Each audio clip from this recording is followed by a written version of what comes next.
اس وقت ہمارے اسٹوڈیوز کی گھڑیوں میں رات کے ٹھیک 7:30 بجے ہیں۔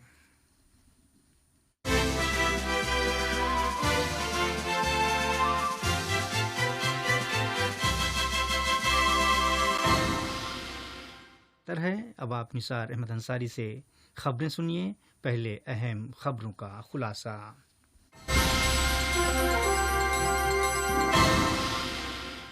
صاحب سمو امیر نے لگزمبرگ کے گرینڈ ڈیوک کو مبارکباد کا تار ارسال کیا۔ یونس نے کیبلی شہر میں ایک فیلڈ ہاسپٹل کے قیام سے متعلق قطری فوری رد عمل کو سراہا۔ قطر نے لیبیا کی قومی وفاقی حکومت کی حمایت کے اپنے موقف کی تجدید کی۔ اور سربیا اور بوسنیا میں شدید بارشوں اور سیلابوں کے تناظر میں ہنگامی حالات کا اعلان۔ اور اب پیش خدمت ہے آج کا دوسرا نشریہ۔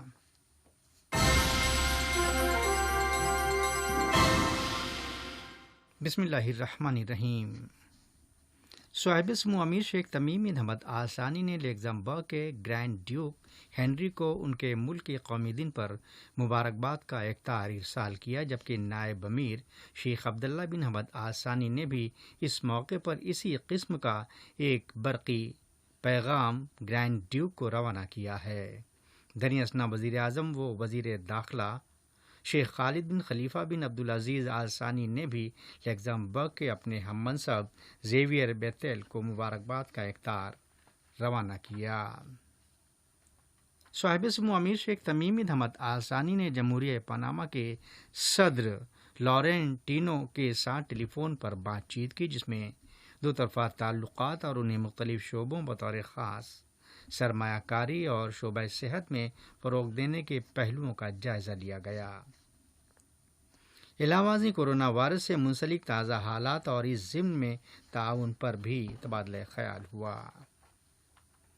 ریاست قطر نے وزارتی سطح پر عرب لیگ کونسل کے ایک غیر معمولی اجلاس میں حصہ لیا، جس کا مقصد لیبیا کی تازہ صورتحال اور رینائسنس ڈیم فائل پر بحث کرنا تھا۔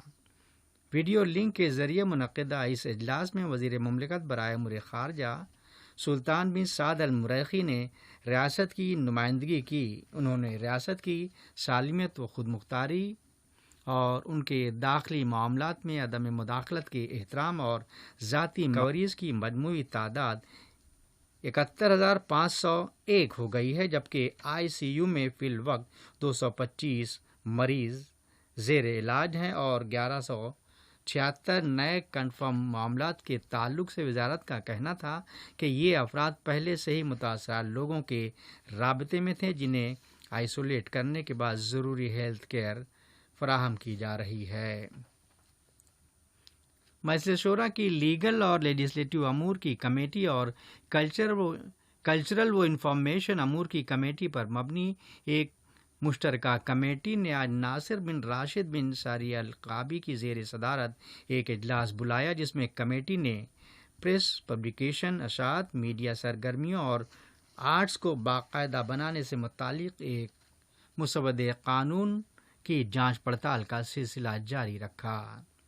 اس اجلاس میں وزیر ثقافت و کھیل صلاح بن غانم العلی بھی شریک ہوئے۔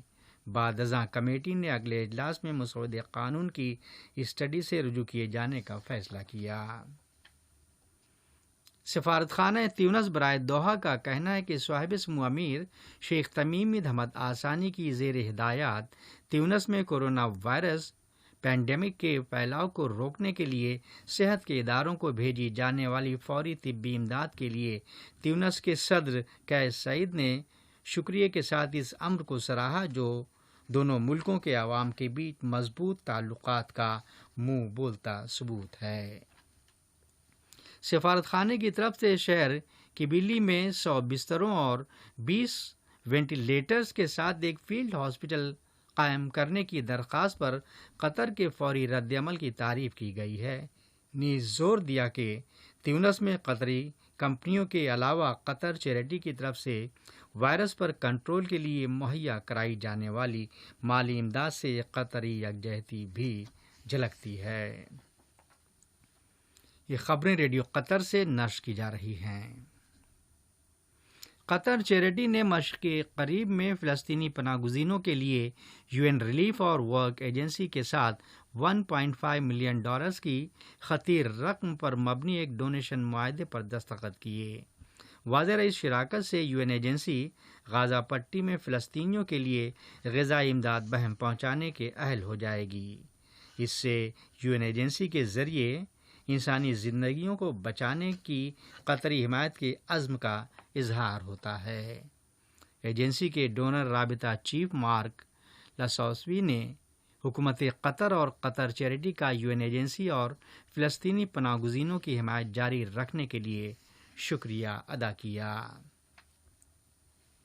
تحفظ صحت و وزارت صحت میں متعدی امراض کے انسداد کے دفتر کی سفارشات کے عین مطابق قطر میں 1 جولائی سے ملک کے عجائب خانوں اور ورثہ سائٹ کو کھول دیا جائے گا، جن میں اسلامی art museum, Arab museum of modern art اور دوحہ فائر اسٹیشن کی گیلری، جبکہ ہیریٹیج سائٹس میں الزبارہ، الجساسیہ اور برزان ٹاورز شامل ہیں۔ حمد انٹرنیشنل ایئرپورٹ کو برٹش اسٹینڈرڈز انسٹیٹیوشن کی جانب سے ISO business continuity management certification award سے نوازا گیا ہے، جس کے بعد یہ سرٹیفکیٹ حاصل کرنے والے دنیا کے فرسٹ ایئرپورٹس میں شامل ہو گیا ہے۔ دنیا بھر میں کورونا وائرس سے متاثر ہونے والوں کی تعداد 9.1 ملین یعنی 91 لاکھ سے تجاوز کر گئی ہے، جبکہ ہلاک ہونے والوں کی کل تعداد 4,72,834 بتائی جاتی ہے۔ ادھر روس میں 7,425 نئے کنفرم کیسز کے بعد ملک میں کووڈ-19 کی وبا کا شکار ہونے والوں کی تعداد 5,99,705 ہو گئی ہے، جو دنیا میں تیسرا سب سے زیادہ انفیکٹڈ ریکارڈ ہے۔ ادھر برطانیہ سے آمدہ رپورٹس میں مشتبہ ہلاکتوں کی تعداد 54,089 بتائی گئی ہے، جو کورونا وائرس سے سب سے زیادہ متاثر ہونے والے ملکوں میں سے ایک ہے۔ سربیا اور بوسنیا میں شدید بارشوں اور سیلابوں کے نتیجے میں انتظامیہ کو آج منگل کے روز ہنگامی حالات کا اعلان کرنے پر مجبور ہونا پڑا، جہاں دریاؤں میں طغیانی کے سبب پلوں، سڑکوں اور پاور لائنز کو کافی نقصان پہنچا ہے۔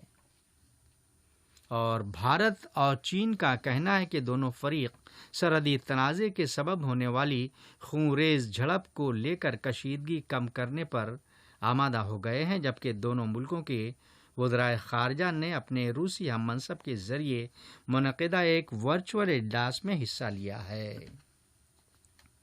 آج کا نشریہ ختم ہونے سے پہلے اہم خبروں کا خلاصہ ایک مرتبہ پھر سماعت فرما لیجیے۔